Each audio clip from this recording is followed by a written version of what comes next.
ಕ್ಷಮೆಯ ಮಹತ್ವ, ನಿಜವಾದ ಮಹತ್ವದ ಲಕ್ಷಣ. ಅನ್ಯರ ತಪ್ಪುಗಳನ್ನು ಸಹಿಸುವುದಕ್ಕಿಂತ ಕ್ಷಮೆ ಮಾಡುವುದೇ ಮಹಾನತೆಯಾಗಿದೆ. ಈ ಮಾತು ನಮ್ಮ ಜೀವನಕ್ಕೆ ದಾರಿದೀಪದಂತಿದೆ. ಸಹಿಸುವುದು ಒಂದು ಗುಣವಾದರೂ ಕ್ಷಮಿಸುವುದು ಅದಕ್ಕಿಂತಲೂ ಉತ್ತಮವಾದ ಗುಣ. ಯಾಕೆಂದರೆ ಸಹಿಸುವಾಗ ಒಳಗಡೆ ನೋವು, ಅಸಹನೆ ಉಳಿಯಬಹುದು, ಆದರೆ ಕ್ಷಮಿಸುವಾಗ ಮನಸ್ಸು ಸಂಪೂರ್ಣವಾಗಿ ಶುದ್ಧವಾಗುತ್ತದೆ. ಮಾನವನ ಜೀವನದಲ್ಲಿ ತಪ್ಪುಗಳು ಸಹಜ. ಯಾರೂ ಪರಿಪೂರ್ಣರಲ್ಲ. ನಾವು ಹೇಗೆ ತಪ್ಪು ಮಾಡುತ್ತೇವೋ ಹಾಗೇ ಇತರರು ತಪ್ಪು ಮಾಡುತ್ತಾರೆ. ಇಂತಹ ಸಂದರ್ಭಗಳಲ್ಲಿ ನಾವು ಕೋಪ, ದ್ವೇಷಗಳನ್ನು ಹಿಡಿದುಕೊಂಡರೆ ಅದು ನಮ್ಮ ಮನಸ್ಸಿನ ಶಾಂತಿಯನ್ನು ಕಳೆದುಕೊಳ್ಳುತ್ತದೆ. ಆದರೆ ಕ್ಷಮೆ ಮಾಡುವ ಮೂಲಕ ನಾವು ನಮ್ಮ ಮನಸ್ಸನ್ನು ಹಗುರಗೊಳಿಸಬಹುದು.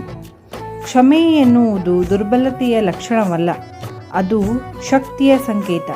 ಕೋಪಕ್ಕೆ ಪ್ರತಿಕೋಪ ತೋರಿಸುವುದು ಸುಲಭ, ಆದರೆ ನೋವು ನೀಡಿದವರನ್ನು ಹೃದಯಪೂರ್ವಕವಾಗಿ ಕ್ಷಮಿಸುವುದು ಧೈರ್ಯ ಮತ್ತು ಮಹತ್ವದ ಚಿಹ್ನೆ. ಕ್ಷಮೆ ಮಾಡುವ ವ್ಯಕ್ತಿ ದ್ವೇಷವನ್ನು ಪ್ರೀತಿಯಿಂದ ಗೆಲ್ಲುತ್ತಾನೆ. ಜೀವನದಲ್ಲಿ ಸಂತೋಷ ಮತ್ತು ಶಾಂತಿ ಬೇಕಾದರೆ ನಾವು ಕ್ಷಮಿಸುವ ಗುಣವನ್ನು ಬೆಳೆಸಿಕೊಳ್ಳಬೇಕು. ಕ್ಷಮೆ ನಮ್ಮ ಮನಸ್ಸನ್ನು ಶುದ್ಧಗೊಳಿಸುತ್ತದೆ, ಸಂಬಂಧಗಳನ್ನು ಬಲಪಡಿಸುತ್ತದೆ ಮತ್ತು ಆತ್ಮಶಾಂತಿಯನ್ನು ನೀಡುತ್ತದೆ. ಸ್ನೇಹಿತರೆ, ಈ ಒಂದು ವಿಡಿಯೋ ತಮಗೆ ಇಷ್ಟವಾದಲ್ಲಿ ಲೈಕ್ ಮಾಡಿ, ಶೇರ್ ಮಾಡಿ ಮತ್ತು ಸಬ್ಸ್ಕ್ರೈಬ್ ಮಾಡಿ. ಧನ್ಯವಾದಗಳು.